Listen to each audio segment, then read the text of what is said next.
নমস্কার বন্ধুরা, আমি সুমন আর আমার এই ছোট্ট ছাদ বাগানে তোমাদের সবাইকে স্বাগত। আর এই জবা ফুলটা কত বড় ফুটেছে দেখো, আমার হাতের থেকেও কিন্তু বড়। এই একটাই ফুল ফুটেছে গাছটাতে আজকে।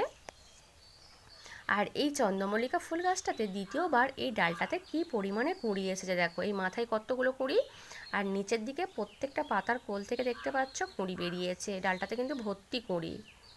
আর এই গাছটাতে এই যে পুরোনো ফুলগুলো রয়েছে, সব পুরোনো ফুলগুলোকে কেটে দেবো, রাখবো না, কারণ গাছটাতে কিন্তু অনেক নতুন হচ্ছে কুঁড়ি আসছে।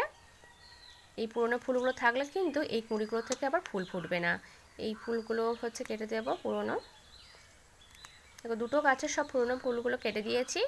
আর এই গাছটাতে কিন্তু এই প্রথম হচ্ছে চন্দ্রমল্লিকা ফুল ফুটবে, এর আগে কিন্তু একটাও ফুল ফোটেনি। আর এটাতে এখন কুঁড়ি রয়েছে। আর এই ছোট ছোট জায়গার মধ্যে আমি যে গরমের সবজির বীজ দিয়েছিলাম, সেই বীজ থেকে কিন্তু কিছু কিছু চারা উঠেছে, সব বীজ থেকে চারা ওঠেনি। এটা হচ্ছে বরবটির চারা, এটা হচ্ছে কুমড়োর, এটাও কুমড়োর চারা। আমি হচ্ছে কুমড়োর বীজ একটা করেই দিয়েছিলাম এর মধ্যে। এগুলো কিন্তু সব ঢ্যাঁড়সের চারা, এটাও ঢ্যাঁড়সের চারা, এটা হচ্ছে করলার চারা, এটাও হচ্ছে করলার চারা। করলার বীজ কিন্তু 3টে থেকে 4টে করে দিয়েছিলাম, এই একটা করেই উঠেছে। এটাও হচ্ছে ঢ্যাঁড়সের চারা। আর এর মধ্যে দিয়েছিলাম আমি কিন্তু একটা হচ্ছে চিচিঙ্গার বীজ, সেই বীজ থেকে কিন্তু সবে চারা উঠছে। চিচিঙ্গার বীজ থেকে কিন্তু চারা উঠতে একটু সময় লাগে।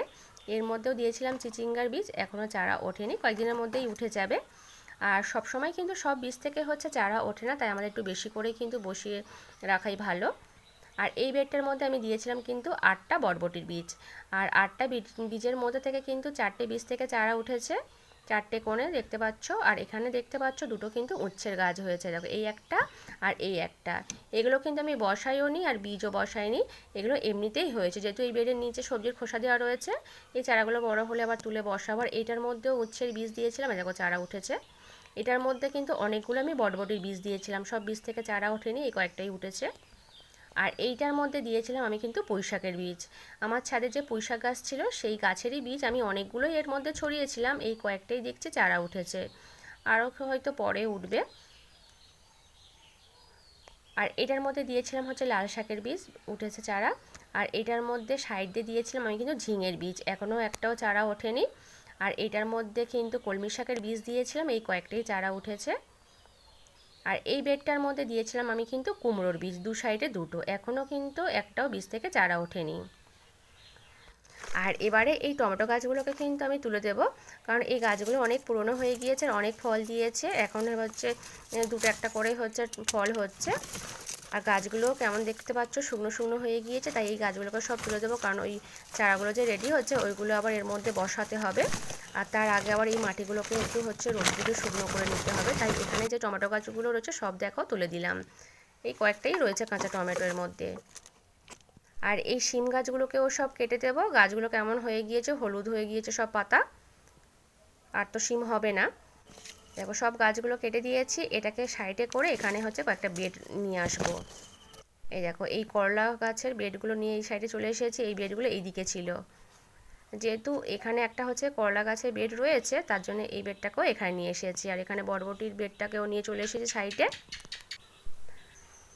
আর ছাদটার অবস্থা দেখো, আমি যে হচ্ছে মাটিগুলো শুকনো করতে দিয়েছিলাম, তারপর সবজির খোসা তাই চারিদিকে হয়ে রয়েছে, এগুলোকে এবার পরিষ্কার করে নেব। এখানে কিন্তু আমার ছাদটা পুরো পরিষ্কার করে নেওয়া হয়ে গিয়েছে।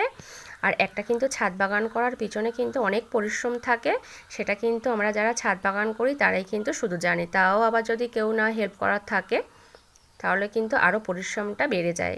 আর এই বালতির মধ্যে আমি হচ্ছে সবজির খোসাগুলো সব ভরে রেখেছি, আর ওই বালতিটার মধ্যে মাটি। আর এই দেখো গাছগুলো থেকে এই কয়েকটাই হচ্ছে টমেটো হয়েছিল।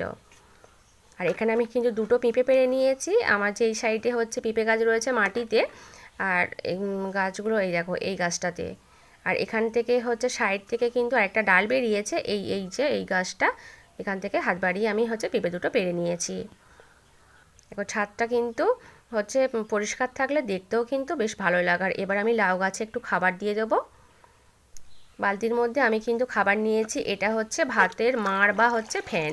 এটাকে কিন্তু 3 থেকে 4 দিন আমি হচ্ছে পচিয়ে নিয়েছি, আর এর সঙ্গে কিন্তু আমি জল মিশিয়ে নিয়েছি। আর এবারে এই লাউ গাছগুলোতে দিয়ে দেবো, একটু পাতলা করে দিলেই কিন্তু ভালো, তাহলে আর হচ্ছে ফাঙ্গাস লাগে না।